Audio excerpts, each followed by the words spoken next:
تنظیم هم برابر و د نور نه د سوري انتظام هم شوی خو دی بیا هم چې دی په دغې خوراک باندې صبر نه کو موسی علیه السلام مبارک ته راغلل چې موسی علیه السلام فدع لنا ربک مخکې آیت کریمې د سر نه داسې ده چې وَإِذْ قُلْتُمْ یا موسی الله ورته فرمایي یاد کې هغه وخت لره چې ویلیو تاسو یعنی دی نبی کریم علیہ السلام په وخت کې چې کوم دی نو دغه یهود چې ونو د هغې ته وایي چې ستاسو پلارانو ویلي وَإِذْ قُلْتُمْ یا موسی وَإِذْ قُلْتُمْ آباؤکم یا موسی گویا کی چې ویلي ستاسو پلارانو چې اے موسی علیه السلام لن نصبر على طعام واحد مونږ هرگز صبر نه کوو په یو خوراک باندې دا تورنجبین دي او دا راته کړي مړزان دي معمولی شی نه و د الله د طرف نه خوراک مقرر و د موسی علیه السلام په خاطر باندې خو یاره دوی دا خبره وکړه او منځ کې چې کوم دی نو موسی علیه السلام ته وفرمایل ته خو د الله پیغمبري هغه الله ته وسیله کو ورته وی فدع لنا ربک ته زمونږ دپاره د خپل رب نه وغواړه تاسو ته ما دا خبره یو ځای کړې وه چې یاره خولې په هغوی پورې هم وي بني اسرائیلو پورې هم خولې خو وي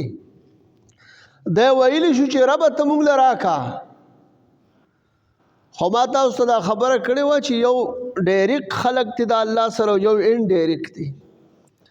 انبیاء کرام د الله سره ډایرکټ دي نو دې بني اسرائیلو ته پته وه چې یاره که دا محبوب پیغمبر موسی علیه السلام الله ته ووایي نو زمونږ دا کار پوره کیږي او دا زمونږ دا مقصد کیږي نو دا رالل نو ورته یې وویلې فدع لنا ربک وغواړه زمونږ دپاره د رب خپل ګوره دا یاد ساتې غوښتنه به هم د الله نه کوو دا به عقیده هم ساتو چې راکوي به الله خو په منځ کې الله ته څه وسیله کول نو دا د دې خبرې منافي نه دی چې ګینې یاره دا ته د بل چا نه غواړي نه هغه خبره ده وایي طالبان ناستو نو د خوراک انتظام ګډوډو روټۍ وخو سالن نو هغه مذهب بابا چې ونو هغه وایي راغې دي ناستې طالبان چې ولیدل نو بس صورت فاتحه ولسته الحمد ولستل او په هغه اوبو باندې چوپ کړله په مټکا بس هغې نه شهد جوړ شو یاره طالبانو وی دا خو کار وشو د ګرځېدو نه خلاص شو بس خو چې کله دغه کېږي او د ډوډۍ ټیم کېږي جو فاتحه به لولو او بس دې نه به شهد او غوړي به جوړېږي او بس خورو به بیا یو پیره چې دی نو داسې مسله راله طالبانو وی راغونډ شئ طالبانو شابه شروع کړي ښکاره خبره ده د قرآن صورت دی صورت فاتحه ده لګیا دیو دا چوفونه پې کوي په اوبو باندې خو خوند یې ونه کړ یو هوښیار سړی پرې راغی هغه هوښیار سړی ورته وایي طالبانو یو خبره ده فاتحه هغه ده خو ګورې خوله د مذهب نه ده نو خوله خو غواړي که نه د دې وجې نه یو انسان به یې هغه به په ظاهره باندې چې وګورې نو په شریعت په برابر هم ني خو یاره د یو څیز به ورسره اجازتي چې ته یو شیخ کامل ورته اجازت ورکړي چې یاره ته دا وایه نو خواري به هغې کړي ده ته به اجازت میلاوي دی چې هغه ټکي وایي نو د مار او د لړم زخر به هم راغونډېږي او کار به هم کېږي او کاسې عام سړی وایي نو وایي به یې ټیک ده که نه د خدای قرآن دی مونږ پکې شک نه کوو خو تاثیر به پکې هغه نه دیو جناسی عرض مستاسو خدمت کې دا کو چې دا بنی اسرائیل په دغه وجه باندې خيارم ګوري ډیرو ښه چار چا به خپل برج نه اشتل چې بس الله شابه خدای مونږ له راکا الله خدای شابه مونږ له راکا نو خدای پاک نه یعنی عاجز نه دی چې ورکړي وی ولا لیکن چې کله ورته داسې قوي وسیله وړاندې کې نو بیا الله رب العزت څه کوي مهرباني کوي دې چې کله خپل صفاتنامه راوړله موسی علیه السلام مبارک ته نو الله وی هغه یاد کې تاسو چې کله تاسو پلارانو موسی علیه السلام ته ویلیو چې موږ په یو خوراک باندې صبر نکو او دا یو فطرت هم دی چې کله یو خوراک شي مسلسل نو هغې نه بیا سړي زړه مړیږي نو دوی ورته راغلي فادع لنا ربک یخرج لنا مما تنبت الارض وغواړه زمونږ دپاره د خپل رب نه فادع لنا صله لنا وغواړه سوال وکړه زمونږ دپاره لنا د لنا کې دا لام نافعه دی زمونږ د فایدې دپاره د خپل رب نه وغواړه څه وغواړه یخرج لنا مما تنبت الارض چې خارج کی زمونږ دپاره د هغه څه نه چې زرغونه‌يي ځمکه مما تنبت الارض دا من تبعیضي دی ښه نو دا ځمکې هلکه زرغونونکې ځمکه ده نو دلته دا اسناد د فعل اردوی ته د ځمکې ته مجازن دی معنی دا ده نسبت مجازي دی ځمکې ته لکه زرغونونکې خو الله رب العزت دی خو دې ځای کې وایي چې دا ځمکې زرغونوي فایده الله ورکوي لیکن فما ربحت تجارتهم او بل ځای کې بما ينفع الناس کشته طرف ته دا چای کې سامانونو د وړل کېږي هغه فایده خلکو ته رسي نو دا نسبت مجازي وي په قرآن عظیم الشان کې دا راغلی دی لکه بل ځای کې چې راغلی دی چې مثلا انبت الربيع البقل یو مسلمان دا سیوی چې دا سپرلی لګېدلی دی او دا زرغونه ټوکولې ده شینکې ټوکولې دي دا بقلې هغه کړي دي ټوکولې دي زرغونه نو د مسلمان خبره ټیک ته ځکه چې دا نسبت مجازي دی اوس که دا یو د الله نه منکر کس ووایي نو بیا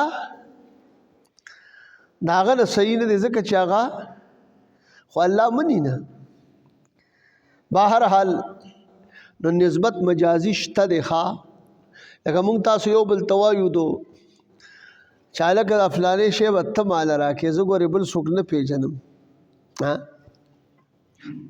زما په تا اعتماد دی ته به یې راله راکړې نو هلکه ورکول خو خدای کوي لیکن د دې انسان ته داسې وي نو دا شرک نه دی دا د مؤمن مسلمان د طرف نه یعنی دی یو معطی مجازی معطی منی منعم مجازی منی او الله منعم حقیقی دی زمارونو دا هغه څه نه چې ځمکې زرغونې چې خارج کې زمونږ دپاره مما تنبت الارض دا هغه څه نه چې زرغونه‌يي ځمکه من بقلها د ترکاریانو د دینه سبزیانی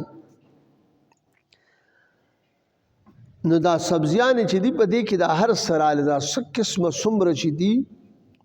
دا مونږ او تاسو یې دلته کینو خرویو دا ټول پکې راله سبزی سره چې تعلق ساتي کاغه مثال په تور باندې بینډې دی او کاغه باتینګن دی مثال په تور کاغه کدو دی او کاغه ټینډه دا او کدا ټول داسې زونه ټول ور پکې راځي داسې اور اګیرون کې دا کلمه وقصائها او بل دا چې خارج کې زمونږ د پاره د بادرنګو د دینه تری بادرنګ دا ټول چې څومره د سلاد په ځای باندې خوړل کېږي که نه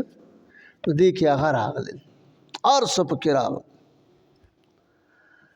وفومها او د غنمو د دینه د غنمو نه عبدالله ابن عباس صاحب وی چې هغه دا وربش او غنم خو عطا صاحب وی چې دینه مراد خنتوه د غنم دي او دا غنم چې دی دې باندې خو زمونږ بابا هم د دې جنت نه راغلی دی که نه خیال مو دی دا جنت دا غنم دا دغه داسې غله داسې ده که نه د دې نړه نه مړېږي ښه اوس په دې کې روجې نه دي غوښتلې ګورې ځکه چې هلته کې خو بیا به یو خوراکي ده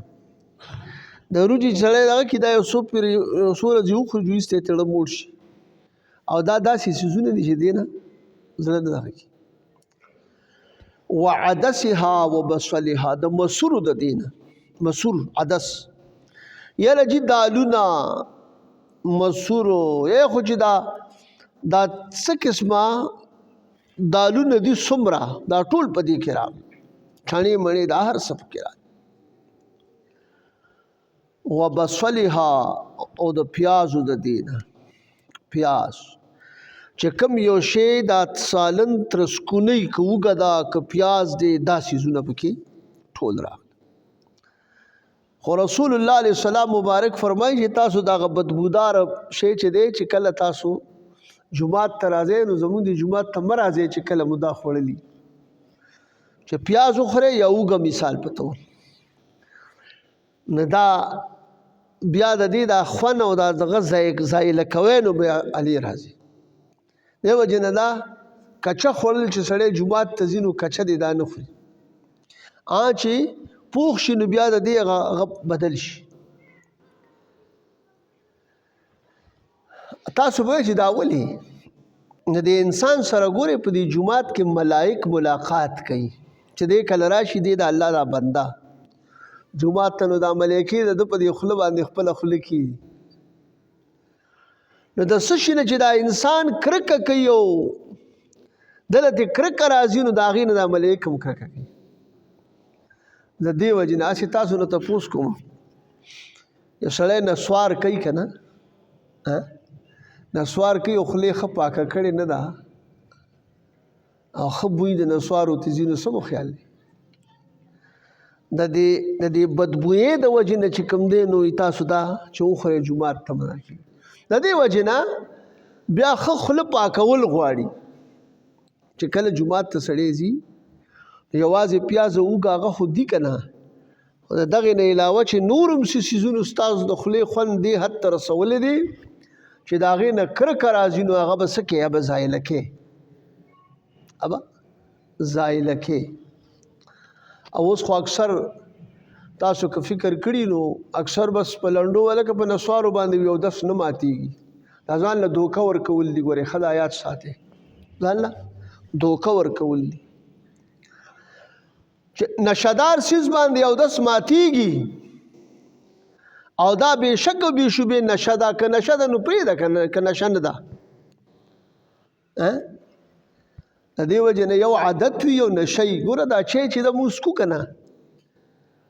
نو دا چای عادت دی پوه شوې که نه یو سړی چېرته لاړ شي نو هر څه دې وکړي خو چې چای نه څکري نو داسې که نه خو دا یو عادت جوړ شوی دی او که کله نه میلاویږي نه دی که نه خو نسواره دا چې کوم شی نشه وي د هغې نه بیا صبرېدل هم ګران وي او هغه چې کوم دی نو بیا هغه نشه ده نو د نشې سره دا یاد ساتې استرخا د مفاصلو راځي درې تعریفه غټ غټ کتابونو لیکلي دي یو چې د ځمکې اسمان منځ کې فرق نشي کولی چې سړی نشهدار شی استعمال کړي یو دا چې دی د زنانه او د نارینه منځ کې فرق نشي کولی او دریم دا چې د داسې رواني نو د تلو کې داسې جنبش غونته راځي نو ته به وایې چې په نسوارو کې یو نشته مثال په طور خو داسې نه حالت اولي لره اعتبار دی ماشوم پرېږده که ماشوم د دې نسوارو عادي ګرځېدلي نو هغه باندې خو هېڅ پروا هم نه کوي، که نه وي نو هغه پسې بیا چغې وایي. خو یاره چې دا کوم سړی عادت یې نه وي یعنې استعمال کړي نه وي مخې ته او ته وله ورکړې نو دا اتي عمره انسان دی ولې نه دی به چې دی نو سر به هم پرې ګرځي، سر به پرې ګرځي، الټی به ورځي، که رواني را تاویږي به نو نشه ده که نه. نو اوس د ده سره داسې حد ته ورسېده چې اوس هغه چلونه پرې نه راځي. لیکن زما عزتمندو یو خبره تاسو ته کوم، استرخا د مفاصلو پرې راغلله او زه تاسو د هغې یو هسې مختصر غونته مثال ووایم. تاسو که فکر کړي نو اکثر دوه کسه په لار باندې رواني که نه، د یو اودس ماتي ته حاجت ته نیت وشي، حاجت تیړه وشي، دی بل ته ویې راودرېږه بس داسې یو منټ نیم کې راځم. نو چې نسوار میلاو شو خو بیا به زر راشي، او که نسوار میلاو نه شو نو بیا به ورته ناست دی. غرض زما د خبرې دا دی چې استرخا د مفاصلو د اندامونه دا مثال دا ډیله شي او دا چې دی په دې خوب باندې ولې اودس ماتېږي ځکه چې دې سره د اندامونه ډیله شي. وروڼو کم خوب چې جوخ ناس نه وي ډډې لګولي یا مثال په طور باندې استلقاءً وي په ملاسته باندې وي ستوني ستق وغیره، نو بیا معمولی هسې د سترګې ورغلي خو مفاصل ډیله شو لہذا اودس مات شو. دقه شانته کې دا علت دلته موجود دی. د دې وجې ځان به نه دوکه کوو ښه چې کله داسې هغوی نو دا مونځ کول چې دی دا ګران کار دی، نو اودس ورته کوئ چې الله پاک د ګران کار زمونږ نه مونږ ته احسان کړي، مونږ نه قبول کړي. دا یاد ساتئ. دې وجې نه یو صاحب دی عبدالله بن مبارک صاحب تفسیر روح البیان لیکلی دی، وایي یو پیری چېرته په تیر کې یو مونځ ته نه داسې شوی و چې اودس یې نه و مونځ یې کړی و، دی چا خوب کې ولیدو وی څه معامله د سر وشوله، وی زه په قبر کې د یو مونځ چې ما په بې خیالۍ کې بې اودسه کړی و په هغې په عذاب کې را باندې زمرې مقرر دی په دې قبر کې. زما وروڼو دا خو مې تاسو دې منځ کې دغه خبره عرض کړه. اوس دلته کې چې کوم شی دا دې پورې راله چې په کوم څیزونو باندې سالن ترسکون کېږي نو وبصلها کې هغه راځي. نو ګورئ تاسو ترکاریانې شولې، سلاد کې بادرنګ وغیره او غنم لکه دا چې کوم شی ورچوکه کې ورپورې کې پکې لکه دغه کې دا ټول راغلل، که د وربشو ډوډۍ ده که د غنمو ډوډۍ ده، خو بهرحال زیات هغې بیا لکه حضرت عطا صاحب غنم یاد کړي دي او نور چې دی حضرت عبدالله ابن عباس صاحب وایي چې بس دغه سالن کې چې کوم شی چوککې وغه خوري دا پکې ټول راځي. او بل بادرنګ یعنی غرض دا دی چې کوم شی سلاد په ځای خوړل کېږي او غنم وغیره او دارنګې مسور و عدسها، دا ټکي ته مې دوباره څه کوي چې ستاسو ذهن کې څه نه څه راشي. او بل پیاز، نو دې پیازو کې چې کوم شي دا سالن په ترسکونیږي چې تړکه ورته په مثال په طور باندې کې که نه، نو دغه شی په دې کې دا بصل کې راځي، دا پیاز وغیره. او دا مثلا د دې پورې راله چې کله تاسو پیاز یا دا شی وخورئ نو دا د دې دا خوند ضایله کوئ نو پس ته بیا مانځله جومات ته راځئ. د جمعې په ورځ خو بیا خصوصا نه خوړل پکار ځکه ګڼه ګوڼه مې دغی، نو حضور علیه السلام په دغې سنت باندې عمل پکار دی. زما وروڼو الله رب العزت ورته وفرمایل قال تستبدلون الذي هو ادنى بالذي هو خیر. الله تعالی وفرمایي آیا تاسو بدلوئ؟ الله ورته وفرمایل چاته موسی علیه السلام ته، هغه سره خو به یې ډېرې خبرې کولې، آیا بدلوئ تاسو هغه څه هو ادنا چې هغه ډېر ادنا او معمولي دي اخستي بالذي هو خیر په بدل هغه څه کې چې دا ډېر غوره دي چې هغه من او سلوا ده بې مشقته تاسو ته دا میلاویږي، مثال تاسو پې بدلوئ.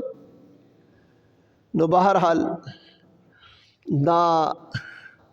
مخکې چې دی نو په دې باقي آیت کریمې په دې حصه کې نورم ډېر بحث شته. دا کمې مسلې دا د مونږ د قرآن عظیم الشان تفسیر په دې جمعې مانځه په دې تقریر کې شروع کړی دی. نو دا یو خدا ده چې زمونږ دا د هفتې درس قرآن هم دی یو قسم ته، او د جمعې مسلې هم دي. او چې کومه مسله راشي نو زما عزتمندو دا په غور اورې او بیا دا په کوشش کوئ چې مونږ یې په خپل عمل کې راولو. ځکه دا دنیا دا د عمل دی، که دلته عمل ونکړو نو یقینا قبر کې چې دی نو بیا د عمل فایده نشته. اگر چې بعضې خلکو له پکې الله توفیق ورکړي لیکن فایده ورته نه میلاویږي. دا یاد ساتئ هلته کې بیا دا قبر من وجې چې کوم دی د ثوابونو د هغې باندې د اجرونو ځای دی، من وجې چې کوم دی نو هغه څه دی د دنیا سره هم تعلق دی او د آخرت سره هم تعلق دی. الله دې زمونږ دنیا، زمونږ قبر او زمونږ ناروان وخت چې دی نو حشر هغه ښایسته وګرځي. ربنا آتنا فی الدنیا حسنة وفي الآخرة حسنة وقنا عذاب النار وقنا عذاب القبر وقنا عذاب الحشر وقنا عذاب الدين وقنا عذاب النار.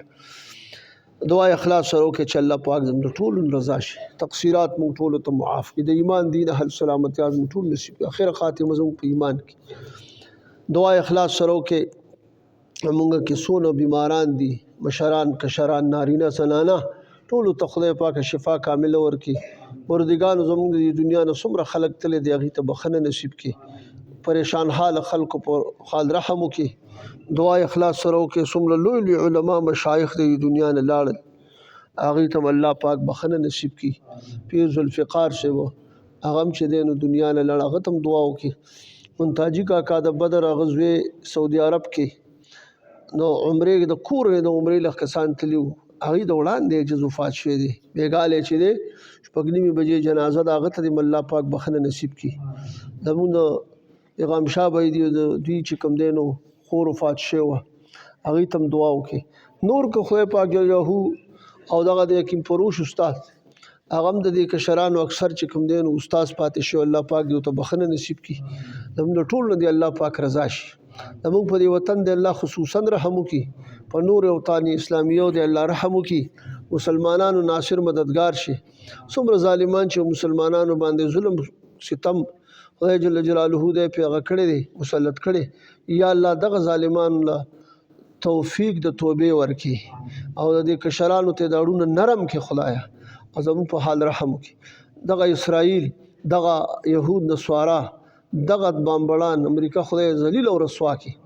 او خدای دا مسلمانان ته اخلاص کړي. وصلی الله تعالی علی خیر خلقه و نور عرشه.